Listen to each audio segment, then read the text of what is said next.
So thank you meet అనగానే నేను రాత్రి రావడం, దిల్రాజు భయ్య మన ఫంక్షన్లు ఇంతకుముందు చేసిన ఫంక్షన్లు మిస్ అయ్యారు.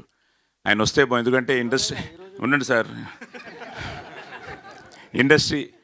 ఇండస్ట్రీ బాగుండాలని కోరుకునే మనిషి, ప్రతి ఒక్కరి అందరి గురించి ఆలోచిస్తూ ఉంటారు.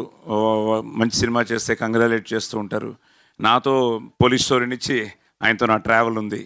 సో అలాంటిది ఈరోజు ఈ థ్యాంక్స్ మీటింగ్ ఆయన రావడం, ఆయన చేతుల మీదుగా, ఎందుకంటే షీల్డ్స్ తీసుకోవడం అన్నది ఆ రోజుల్లో మా నాన్నగారి దగ్గర నుంచి చూసేవాడిని. 100 days ఆడితే నాకు షీల్డ్ వస్తుందా రాదా అని నాన్నగారు.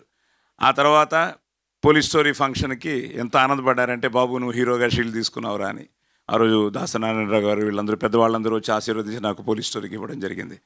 ఈరోజు మన యూనిట్ అందరికీ మొమెంటోస్ ఇవ్వడానికి దిల్రాజు గారు రావడం నిజంగా, ఇప్పుడు ఆయన చెప్పినట్టు నిజంగానే ఇంతకుముందు ఫోన్ చేయలేదు, కానీ ఈరోజు ఫోన్ చేశాను.